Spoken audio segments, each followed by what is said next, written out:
Hello friends, एक bad news निकल कर आ रहा है। बिहार एसएससी फोर्थ सीजल के ऊपर इस बैड न्यूज़ का बहुत बड़ा इम्पैक्ट पड़ने वाला है। बिहार एसएससी के सीजल के वैकेंसीज का फरवरी के महीने में जो फर्स्ट या सेकंड वीक में वैकेंसीज आने वाले हैं, इसके ऊपर इस बैड न्यूज़ ये है कि बिहार विधानसभा भंग किए जा सकते हैं। इसका इम्पैक्ट क्या पड़ेगा बिहार एसएससी फोर्थ सीजल को लेकर, और बिहार एसएससी फोर्थ सीजल को लेकर अभी तक क्या क्या हुए, इनके ऊपर भी हम लोग बात करें। सबसे पहले इस खबर को जो आज के दिन बिहार विधानसभा भंग करने को लेकर निकल कर आ रही है, इसके लिए मैंने रेफरेंस के तौर पर जी न्यूज़ का हिंदी का ऑफिशियल वेबसाइट के ऊपर हूँ, जहां पर बिहार विधानसभा भंग कर सकते हैं। नीतीश कुमार ले रहे हैं कानूनी सलाह, और इसको लेकर जो भी डेवलपमेंट हुए हैं आज दिन भर में, उनके बारे में यहाँ पर बताया गया। क्या क्या निकल कर आया। लालू जी के जो बेटी है रोनी आचार्य, इनके पोस्ट कई सारे, अब भी जो सारे पोस्ट है ये डिलीट कर दिए गए। तो ये सारी चीज़ें चल रहे हैं बिहार विधानसभा को लेकर, भंग को लेकर। अब यहाँ पर इसका इम्पैक्ट बिहार एसएससी फोर्थ सीजल के ऊपर क्या पड़ने वाला है।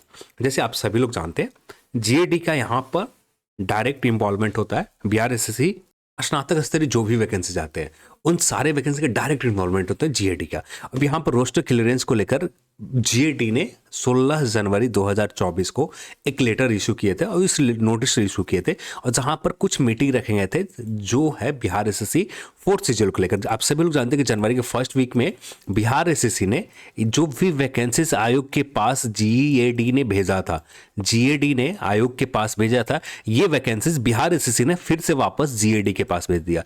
जीएडी यहाँ वापस क्यों भेजे गए? क्योंकि जो भी वैकेंसीज आयोग के पास पहुंचे थे वो सारे वैकेंसीज पुराने रिजर्वेशन फार्मूले के ऊपर थे। अब यहाँ पर पुराने रिजर्वेशन फार्मूले की जगह अब नए रिजर्वेशन फार्मूले है, जहाँ पर 65% प्लस 10% आपका ईडब्ल्यूएस, टोटल 75% वाला न्यू क्राइटेरिया लिमिटेशन वाले फार्मूले के ऊपर सारी वैकेंसीज बिहार में अब आएंगे।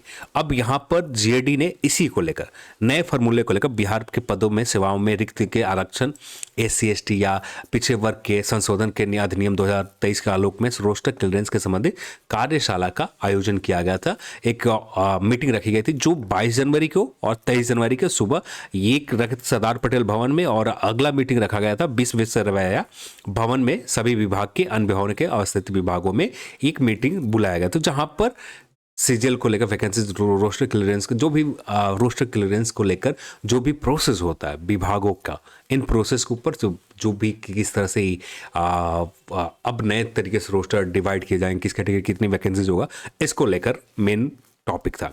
अब यहाँ पर मेन पॉइंट ये आता है कि यहाँ पर अभी तक बिहार एसएससी जीएडी के द्वारा कोई भी नए रोस्टर आयोग के पास, बिहार एसएससी के पास अभी तक नहीं भेजे गए। बिहार एसएससी के पास अभी तक नहीं भेजे गए, और उम्मीद ये है कि फर्स्ट वीक फेब तक नए रोस्टर, जो लास्ट फर्स्ट वीक करीब आप 6 से 7 फरवरी तक आयोग के पास वापस बिहार एसएससी को नए रोस्टर के अकॉर्डिंग रिक्तियां आयोग के पास भेजी जाएगी। ऐसा उम्मीद है कि फरवरी से फर्स्ट वीक तक आयोग के पास रिक्तियां आ जाएंगे। उसके बाद बिहार एसएससी ये वैकेंसीज को जारी करेगा।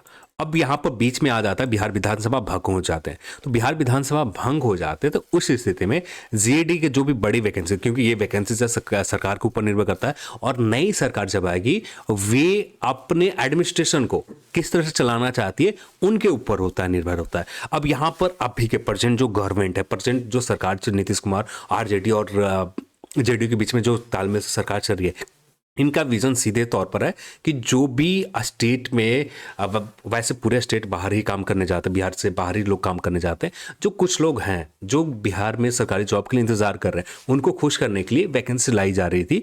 और ये वैकेंसीज के ऊपर गहरा इम्पैक्ट पड़ा, क्योंकि अब भी प्रेजेंट गवर्नमेंट का मेन विजन यही है कि भैया अब भी के लिए वेलफेयर के काम करो। अब भी के लिए जितनी भी आपका हाल फिलहाल के स्कीमें बिहार सरकार के देखोगे, सारे के सारे स्कीमें वेलफेयर के ऊपर फोकस है, क्योंकि 2024 में लोकसभा का चुनाव है, 2025 में बिहार विधानसभा का चुनाव है, जिसको देखते हुए यहाँ पर फोर्थ सीजल के भी जो वैकेंसी 6 से साल नहीं आते थे, वे वैकेंसी 1 साल पूरा हुआ, अगले साल फिर से एक वैकेंसीज आ गए। तो यहाँ पर इसी को देखते हुए अब इसके ऊपर अच्छा इंपैक्ट पड़ेगा, क्योंकि जब तक नई सरकार नहीं बन जाती, और वे फाइल जो है जीएडी के पास रहेगा, रोस्टर क्लियरेंस होकर जीएडी के पास ही रुक जाएगा।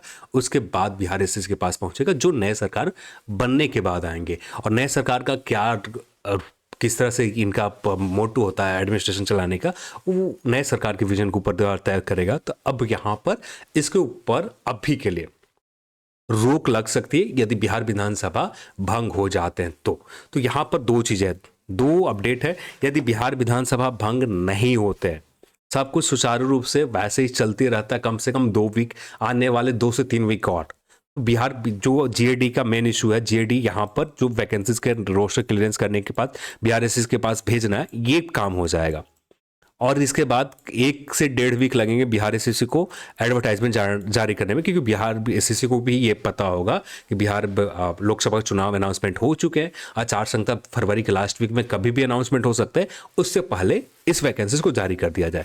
तो ये वैकेंसीज हमें 2nd वीक में या 3rd वीक के फरवरी में हमें 4th सीजीएल के वैकेंसीज मिल जाएंगे। ये तब होगा जब बिहार विधानसभा को भंग नहीं होते। यदि बिहार विधानसभा भंग हो जाते तो ये वैकेंसीज आने वाले अगले 2024 के लास्ट में हो जाएंगे, या ये भी तय होगा कि बिहार जो नई सरकार बन रही है, इन नए सरकार का विजन किस तरह से वेलफेयर के ऊपर काम करना है, या अपना जो वैसे कैंडिडेट जो बिहार के जो भी जिस तरह से भी उनका विजन हो, उनका अपने हिसाब से अब क्या होता है आगे चलकर क्लियर होगा। अब भी का यही डेवलपमेंट है कि अटकलें भी लग सकते हैं, और ऐसा भी हो सकता है कि थोड़ा और डिले चला जाए बिहार विधानसभा भंग होने को लेकर। जो भी खबरें निकल कर आ रही है, लोकसभा चुनाव के बाद हो या लोकसभा चुनाव के अनाउंसमेंट के बाद हो, उसके बाद भी होते हैं, तो कोई impact Bihar SSC 4th CGL के ऊपर तो नहीं पड़ेगा।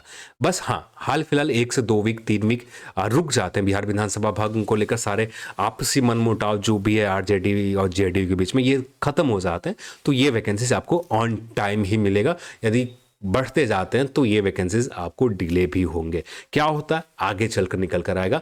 अब भी के लिए बस आप और हम उम्मीद ही रख सकते हैं कि सब कुछ ठीक रहे और सब कुछ सही से चलते रहे। हमें 2nd वीक के लास्ट तक या 3rd वीक के शुरुआती समय में फरवरी के महीने का हमें vacancies Bihar SSC 4th CGL के ऑफिशियल वेबसाइट के ऊपर मिल जाए। और क्या होता है आगे चलकर ही कंफर्म हो पाएगा। और 1st वीक तक उम्मीद है कि बिहार एसएससी के पास जो भी रिक्तियां हैं, जो भी वैकेंट पोस्ट है, नए रोस्टर के जीएडी भेज दिए जाएंगे। उसके बाद यहाँ पर जो भी काम होगा बिहार एसएससी का होगा। अभी हमें इंतजार करना पड़ेगा क्या होते हैं, क्या निकल कर आते हैं, आगे चलकर ही कंफर्मेशन इसके ऊपर हमें मिल पाएंगे। जो भी था सारी जानकारी एज इट इज मैंने रख दिया। क्या होते हैं बिहार विधानसभा भंग होने के ऊपर निर्भर करेगा, क्या होते हैं जीएडी के ऊपर निर्भर करेगा, जिसके लिए हमें इंतजार करने पड़ेंगे। इसको लेकर यहाँ पर आप हम कुछ भी नहीं कर सकते, जो भी है आने वाली नई सरकार तय करेगी। चलिए आज के इस वीडियो में इतना ही, और इस वीडियो को देखने के लिए आप सभी को बहुत बहुत धन्यवाद। जय हिंद।